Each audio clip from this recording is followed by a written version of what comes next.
ছোট বড় বিভিন্ন আলামত প্রকাশ পাবে, যেগুলো সম্পর্কে বিস্তারিত তথ্য শেষ নবী হযরত মুহাম্মদ সাল্লাল্লাহু আলাইহি ওয়াসাল্লাম বহু হাদিসের মাধ্যমে তার উম্মতদেরকে জানিয়ে গেছেন।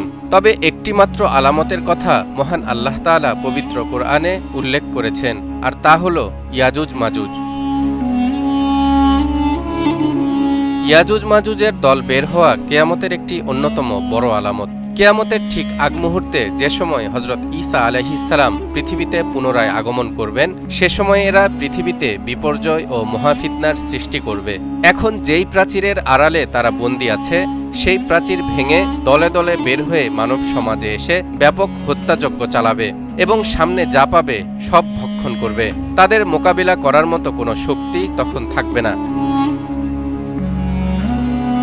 দর্শক, একটু আগেই বলছিলাম একটি প্রাচীরের আড়ালে তারা বন্দী আছে। প্রাচীরটি নির্মাণ করেছিলেন জুলকারনাইন নামের একজন ন্যায়পরায়ণ মুসলিম বাদশাহ। মহান আল্লাহ তাআলা তাকে পৃথিবীর পশ্চিম থেকে পূর্ব প্রান্ত পর্যন্ত রাজত্ব দান করেছিলেন এবং তিনি প্রায়ই তার বিশাল রাজ্য ও রাজ্যের জনগণের খোঁজ খবর নিতে সফরে বের হতেন। জুলকারনাইনের এই সফর ও ইয়াজুজ মাজুজের ঘটনা বর্ণিত হয়েছে কুরআনুল কারীমের সূরা আল কাহফের 93 থেকে 99 নম্বর আয়াতের মাঝখানে, এবং এ সম্পর্কিত একটি ভবিষ্যৎবাণী তুলে ধরা হয়েছে সূরা আল আম্বিয়ার 96 নম্বর আয়াতে।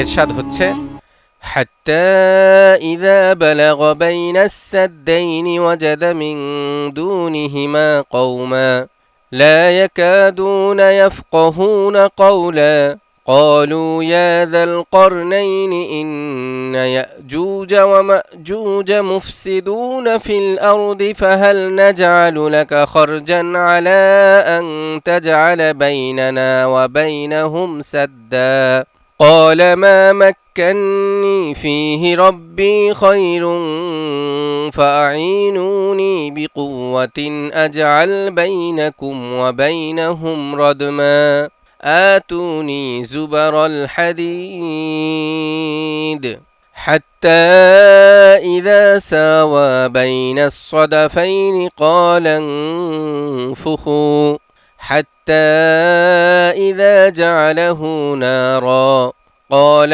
آتوني أفرغ عليه قطرا فما استطاعوا أن يظهروه وما استطاعوا له نقبا। অতঃপর তিনি পথ চলতে লাগলেন। চলতে চলতে তিনি যখন দুই পাহাড়ের মধ্যবর্তী স্থানে পৌঁছলেন, তখন তথায় এমন এক জাতির সন্ধান পেলেন যারা তার কথা একেবারেই বুঝতে পারছিল না। তারা বলল, হে জুলকারনাইন, ইয়াজুজ ও মাজুজ পৃথিবীতে অশান্তি সৃষ্টি করছে। আমরা কি আপনাকে বিনিময় স্বরূপ কর প্রদান করব এ শর্তে যে আপনি আমাদের ও তাদের মাঝখানে একটি প্রাচীর নির্মাণ করে দিবেন? জুলকারনাইন বললেন, আমার প্রভু আমাকে যে ক্ষমতা দিয়েছেন তাই যথেষ্ট।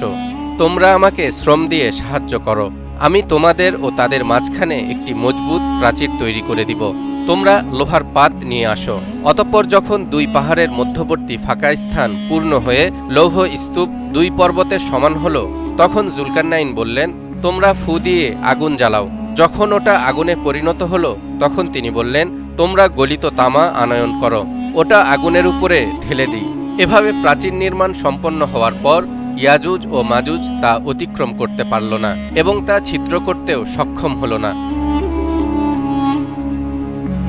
মুফাসসিরগণ লিখেছেন, এই প্রাচীর যদিও অত্যন্ত মজবুত করে বানানো হয়েছে, যার উপর চড়ে কিংবা সেই দেয়াল ছিদ্র করে বাইরে বেরিয়ে আসা ইয়াজুজ মাজুজের পক্ষে সম্ভব নয়। তবুও আল্লাহর প্রতিশ্রুতি যখন এসে যাবে, তখন তিনি সেই প্রাচীরকে চূর্ণ বিচূর্ণ করে মাটি বরাবর করে ফেলবেন।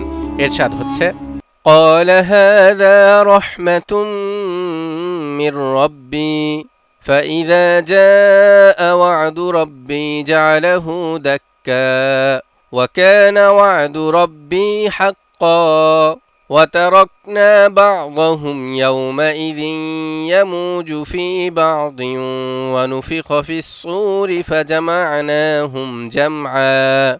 জুলকারনাইন বললেন, এটা আমার প্রভুর অনুগ্রহ। যখন আমার প্রভুর ওয়াদা পূরণের সময় নিকটবর্তী হবে, তখন তিনি প্রাচীরকে ভেঙে চুরমার করে মাটির সাথে মিশিয়ে দিবেন। আমার প্রতিপালকের ওয়াদা অবশ্যই বাস্তবায়িত হবে। সেদিন আমি তাদেরকে ছেড়ে দেব দলের পর দলে সাগরের ঢেউয়ের আকারে, এবং সিংগায় ফুৎকার দেয়া হবে। অতঃপর আমি তাদের সকলকেই একত্রিত করব। তবে রাসূলুল্লাহ সাল্লাল্লাহু আলাইহি ওয়াসাল্লাম বলেছেন, ইয়াজুজ মাজুজ প্রতিদিন জুলকারনাইনের দেয়ালটি খুঁড়তে থাকে। খুঁড়তে খুঁড়তে তারা এই লৌহ প্রাচীরের প্রান্তসীমার এত কাছাকাছি পৌঁছে যে অপর পাশের আলো দেখা যায়। কিন্তু তারা কথা বলে ফিরে যায়, বাকি অংশটুকু আগামীকাল খুঁড়ব। কিন্তু আল্লাহ তাআলা প্রাচীরটিকে আবার আগের মতো মজবুত অবস্থায় ফিরিয়ে নেন। পরের দিন ইয়াজুজ মাজুজ প্রাচীর খননে নতুনভাবে আত্মনিয়োগ করে, আর এভাবে চলতেই থাকবে যতদিন আল্লাহ